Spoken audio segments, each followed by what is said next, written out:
یہ وضو کا طریقہ سن لیں ذرا ایک دفعہ. وضو تو سب کو ہی کرنا آتا ہے, لیکن جو صحیح پراپر سنت طریقہ ہے نا اس سے لوگ وضو نہیں کرتے. نماز کا طریقہ تو بڑا لمبا ہے, اب وہ تو پوری کر کے دکھانا پڑے گا نا, تو وہ پھر کسی اور وقت انشاءاللہ. طریقہ یہ ہے کہ آپ نے ہاتھ دھونے کے بعد بائیں ہاتھ سے نلکا کھولا, سیدھے ہاتھ میں کیا لیا, پانی لے کے نلکے کو فوراً کیا کر دیا, چلو میں پانی لے کے. لوگ سمجھتے ہیں نلکا کھولنا تو سنت ہے, بند کرنا سنت. ارے بولو نا یار, تو کلی تو سیدھے ہاتھ سے کرنی ہے نا, تو الٹے ہاتھ سے آپ کیا کر دیں گے, نلکا بند.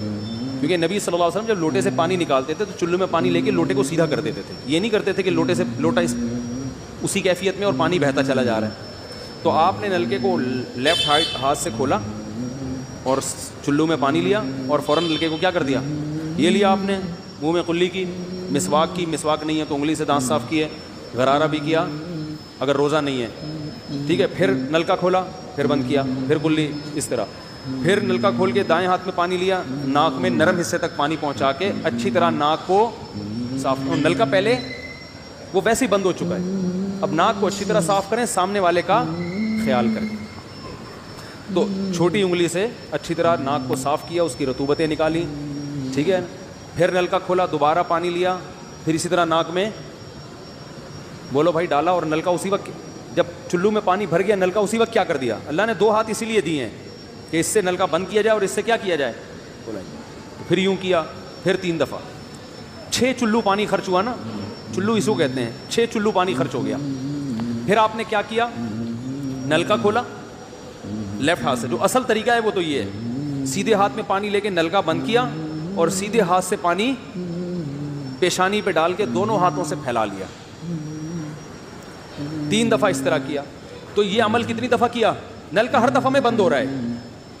ہمارے ہاں جس ٹائم پہ نلکا کھلتا ہے تو جب تک وضو مکمل نہیں ہو جاتا بند ہونے کا نام نہیں لیتا. 3 دفعہ آپ نے منہ اچھی طرح دھو لیا. داڑھی ہے تو اس میں کیا کر لیا, بڑی داڑھی ہے, میری داڑھی ہے ایسی, میں تو چلو سے پوری داڑھی دھو لیتا ہوں, چھوٹی سی داڑھی ہے, تو داڑھی میں خلال کر لیا آپ نے. اس کے بعد آپ نے بازو کیسے دھونے ہیں, بازو دھونے کا بھی یہ طریقہ ہے. لیفٹ ہاتھ سے چلو میں پانی لیا, جب سیدھے ہاتھ میں پانی آئے گا تو یوں کیا. قرآن میں کیا ہے, اپنے ہاتھوں کو کوہنیوں تک دھو. بتایا دھونے کا عمل ہاتھ سے شروع ہوگا, ختم کہاں ہوگا, پانی یوں نہیں بہانا, اس طرح بہانا ہے پانی, یہاں سے یوں جائے. اور اس میں فائدہ یہ ہوتا ہے کہ بالوں کا جو رخ ہے نا نیچے کی طرف ہوتا ہے, جب پانی اپوزٹ سائڈ میں جاتا ہے تو اسکن اچھی طرح گیلی ہو جاتی ہے, سمجھ رہے ہو. تو آپ نے یوں لیا اور ہاتھ سے اچھی طرح ملا. اس ملنے پہ زیادہ زور لگانا ہے, ہم پانی پہ زیادہ زور لگا رہے ہوتے ہیں. یہ جو ہوتا ہے نا یوں یوں یوں کر کے رگڑے لگا رہے ہیں نلکے کے نیچے, ایسے یہ نہیں ہوتا, یہ سنت طریقہ نہیں ہے. نبی جس برتن سے وضو کرتے تھے تو اس طرح چلو میں پانی لے کے اس طرح وضو کیا کرتے تھے, وہ غسل اسی طرح ہو جاتا تھا. تو اب پھر لیفٹ میں بھی ایسے ہی ہے, لیفٹ میں پانی ڈالا اور سیدھے ہاتھ سے سہارا لے کے کیا کیا, دونوں ہاتھوں کا پانی ادھر آ جائے گا. 1 دفعہ دھل گیا, اچھی طرح مسئلے کونیوں تک پہنچ جاتا ہے, اور پریکٹس کے بعد تو بہت اچھا ہو جاتا ہے. اس کے بعد آپ نے کیا کیا, سر کے بالوں کا مسا. سر کے بالوں میں جو یہ ہے یہ طریقہ کچھ بھی نہیں ہے, کہیں بھی ثابت نہیں ہے. سیدھا سیدھا آپ نے ہاتھ گیلے کیے, پیچھے لے گئے. ایک حدیث میں صرف یہاں تک آتا ہے, ایک حدیث میں واپس لانا بھی. تو دونوں طریقے ہیں مسا کے, صرف پیچھے لے جاؤ یا پیچھے لے جا کے پورے سر پہ ایسے ہاتھ پھیر لیا, کیا ہو گیا سر کا مسا. پھر انگلیوں کا, کانوں کا, الاذنان من الراس, حدیث میں آتا ہے کان کس میں سے ہیں, سر میں سے. کیا مطلب, اس کے لیے نیا پانی لینے کی ضرورت نہیں ہے. کان کا مسا کیا اور کانوں کی لو کا مسا کیا. گردن کا مسا بہت اختلاف ہے اس میں. احناف کے ہاں سنت, احناف بھی نہیں کہتے, افضل ہے, بہتر ہے.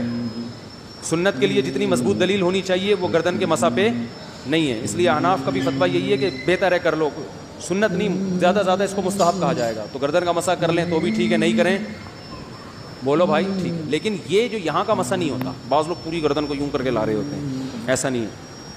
تو گردن کا مسا یہ جو یہاں سے کیا جاتا ہے, یہ پچھلے جانب سے ہمارے حضرت اس کے قائل نہیں تھے. وہ کہتے تھے مسا جہاں بھی شریعت میں ملتا ہے یہاں سے ملتا ہے. تو ان کی رائے یہی تھی کہ اگر گردن کا مسا کرنا ہے تو گدی, گردن نہیں گدی کا مسا وہ یہاں سے کر لے. لیکن یہ کوئی نہ سنت مؤکدہ ہے نہ کوئی زیادہ تاکید ہے اس کی, کوئی کرے ٹھیک ہے, نہیں کرے تو بھی ٹھیک ہے. اس کے بعد آپ نے پاؤں دھونا ہے. تو پاؤں میں بھی یہ کہ قرآن نے کیا کہا کہ الل کعبین, انگلیوں سے شروع ہوگا اور ٹخنوں تک پانی جائے گا. تو انگلیاں رکھیں نلکے کے نیچے اور لیفٹ ہاتھ سے اس کو اچھی طرح کیا کریں, دھوئیں اور انگلیوں کا خلال بھی کریں. بہت چند سیکنڈ میں ہو جاتا ہے یہ کام. اور پھر نلکا بند کر دیں. پھر دوسرا پاؤں سیدھے ہاتھ سے نلکا کھولا, سیدھا ہاتھ نلکے پہ رکھیں اور الٹے ہاتھ سے پاؤں دھوتے رہیں. جیسے ہی دھل جائے تو میرا خیال ہے ایک مگا پانی بمشکل استعمال ہوتا ہے. ایک مگا جو ہوتا ہے نا نہانے والا.